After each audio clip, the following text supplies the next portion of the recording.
Round table आप इस number पे जो व्हाट्सएप कीजिए and my team will be in touch with you. तो ये अगस्त में हो रहा है दिल्ली में, तो you have to do it fast. 10 और 15 seats are just for this first round table. तो जी उसके बाद है देश और धर्म का विचार है भारत विचार। आप चाहे तो तन मन धन से जुड़ सकते हैं, आपके कॉन्ट्रीब्यूशंस का बहुत स्वागत है।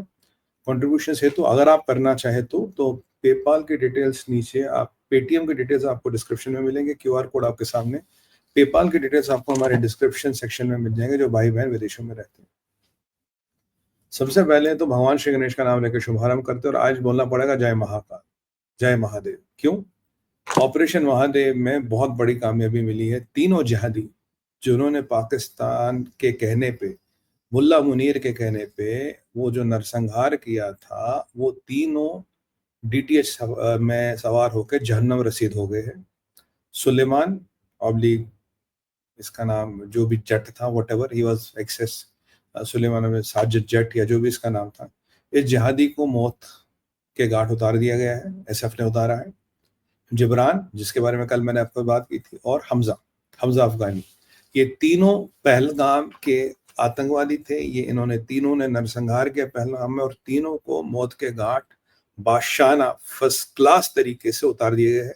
शायद 150-200 गोलियां एक में डाल दी होगी अंदर, मतलब चिथड़े उड़ गए होंगे। अच्छी बात है, ऐसे के साथ ऐसे होना चाहिए। पाकिस्तान के चॉकलेट आईडी काफी काले प्रूफ मिले पाकिस्तानी थे, तो ये अमित शाह जी ने आज पार्लियामेंट में कह दिया तीनों जिहादियों जिन्होंने पाकिस्तान के कहने पे पहलगाम में वो नरसंहार किया जहां हमारे भाई मरे थे, नाम पूछ के मारा था ना इन्होंने, तो इनको भी इनके जहन्नम रसीद कर दिया है। अब हूरों की गोद में अभी अंगूर खा रहे होंगे बैठ के, तभी हूरों के पास गए हैं। मतलब जहन्नम वन्नम तो हम कहते हैं, तो हूरों के पास गए, अंगूर खा रहे होंगे वहां बैठ के।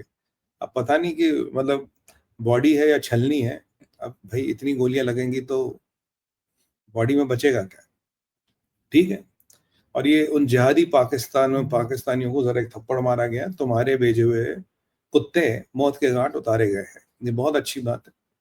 और ये मर गए हैं। और ये अमित शाह जी ने कहा कि अब हाँ, आपको प्रश्न ये होगा क्या यही 3 थे पहलगाम में? मुझे 5 से 8 का नंबर आया था, पर हाँ ये 3 जरूर थे, क्योंकि ये गृह मंत्री जी अमित भाई शाह ने कंफर्म किया है।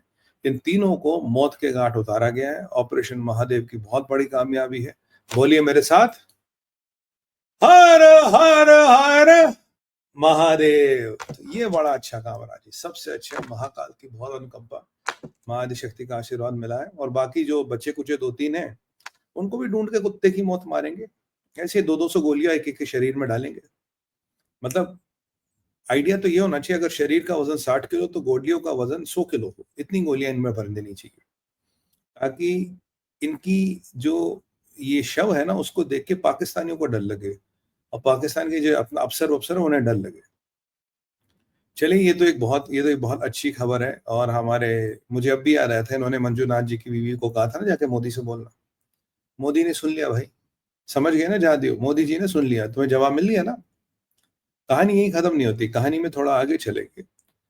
मेरे को आपको 2 बड़ी उपलब्धियों के बारे में बात करनी है। आप जानते हैं मैं महाकाल का भक्त हूँ, महादेव का भक्त हूँ।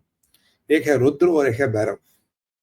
ये रुद्र और भैरव क्या है? ये 2 घातक हमने अपने सेना की टुकड़ियां तैयार की हैं, जिनका ऑब्जेक्टिव है दुश्मनों की नींदें उड़ाना, दुश्मनों को खत्म करना, और जरूरत पड़ी तो एलओसी के अंदर घुस के अपने ऑपरेशन करना। ये कल विजय दिवस था, कल या परसों विजय दिवस था। तो हमारे जो जनरल साहब है, चीफ ऑफ आर्मी स्टाफ, उन्होंने एक बड़ी उपलब्धि की। उन्होंने कहा जी हमने 2 यूनिट्स डिक्लेयर की हैं, ये कारगिल विजय दिवस के उपलक्ष्य पे हुई। एक है भैरव और एक है रुद्र। अब आप जानते हैं कि रुद्र भैरव का ही रूप है, रुद्र महादेव का रूप है, भैरव महादेव का बहुत गुस्सेला या बहुत उग्र रूप है। भैरव कई तरह के होते हैं, 64 तरह के भैरव होते हैं, और उसमें नहीं जाएंगे। 64 तरह के भैरव होते हैं। भैरव के सामने, कहते हैं काल भैरव के सामने एक बार उनका सामना यमराज से हुआ था, और यमराज भी वहां से हार के भाग गए थे, क्योंकि यमराज के पास अपार शक्ति और वरदान है। यमराज और उनके सारे लोग आए, उनके सारे यमदूत आए थे, तब भी काल भैरव का मुकाबला नहीं कर पाए थे। इसीलिए कहा जाता है कि काशी में जो भी प्राण त्यागता है वो काल भैरव की इच्छा से त्यागता है, क्योंकि काशी में यमराज का आना मना है, यमराज वहां आ नहीं सकते। अगर आपको मोक्ष चाहिए, आपको काशी में जाके आपके प्राण त्यागने होंगे। आप जाते, Kashi is also called the city of dead, because वहां काफी लोग आते हैं और अपने जीवन के अंतिम कुछ दिन या कुछ घड़ियां वहां पे बताते हैं और वहां से वो प्राण त्यागते हैं। और जो भी काशी में मरता है, जो भी उसका निधन हो जाता, उससे पहले आपके कर्मों के हिसाब से समथिंग कॉल्ड भैरव यातना, आपको उस भैरव यातना से गुजरना पड़ेगा। मतलब it's not a free ticket कि आप वहां गए और सब सब कुछ माफ हो गया। भैरव यातना से गुजरना पड़ेगा आपको। कहते हैं वो भैरव यातना इतनी कठिन होती, इतनी मुश्किल होती है कि भैरव भी आपको आपके पाप और पुण्य का हिसाब कराते हैं। बट ये है भैरव। और ये जो रुद्र और भैरव नाम रखे हैं, जरूर जाहिर सी बात है, हमारी जो लिब्रांडो है, ये जो सेकुलर सेक्युलर सेकुलर कहूँ सेक्युलर कहूँ, सेकुलर या सेक्युलर जो भी इन्हें कहिए, इनको तकलीफ जरूर होगी। इनकी बहुत इनको बहुत तकलीफ और इनको बहुत पीड़ा जरूर हो रही होगी कि हाय अल्लाह ये क्या हो गया। तो ये दो यूनिट है इनका। ये जो यूनिट है, ये टैक्टिकल फॉर्मेशन है, ये बैटल रेडी यूनिट्स है। ये पाकिस्तान और चाइना दोनों को अलग अलग निपटना हो या दोनों के साथ एक साथ निपटना हो, इस थ्रेट को निपटने के लिए बनाई गई है। और नाम से मैं बड़ा प्रसन्न हूँ। मुझे भैरव और रुद्र, मतलब मेरे तो मतलब दिल के नाम है। अगर मेरे को शायद अगर मुझे कोई पूछे कि नॉमेनक्लेचर क्या करना, मैं यही नाम बोलता। अब हो सकता है किसी ने पूछा भी हो, मैं नहीं कह रहा मुझसे किसी ने पूछा, हो सकता है। कई बार ना टेलीपैथी हो जाती है, आप समझ रहे, टेलीपैथी हो जाती है। जो भैरव और रुद्र है, बहुत उपयुक्त नाम है। और भैरव को क्षेत्रपाल कहते हैं। क्षेत्रपाल मतलब जो एक क्षेत्र है उसकी रक्षा करते हैं। मैं आपको शुरू से कह रहा था, अगर भारत की रक्षा करनी है तो भैरव साधना बढ़ानी पड़ेगी, क्योंकि भैरव क्षेत्रपाल है। भैरव आपकी रक्षा करेंगे तो उस क्षेत्र में कोई नहीं आ सकता। तो खैर, ये पाकिस्तान और चाइना को दोनों को काइंड ऑफ टैकल करने के लिए बनाया है। It's a part of operation Sindoor.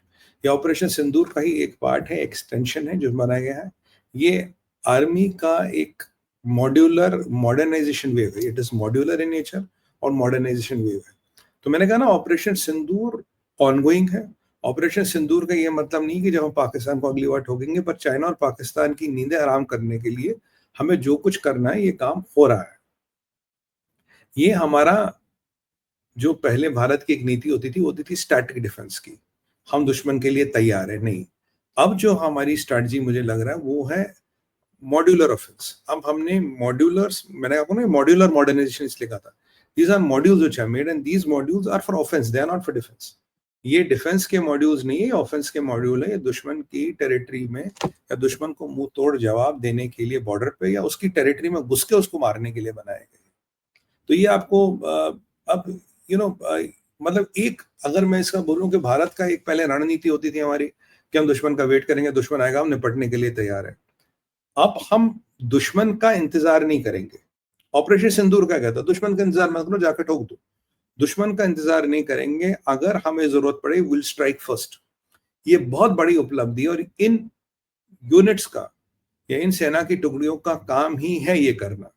They are not waiting, they will strike first, that is what they are designed to do. अब ये पहले बात करेंगे रुद्र की, फिर बात करेंगे भैरव की, फिर बात करेंगे दोनों चीजों की। What is in the Rudra?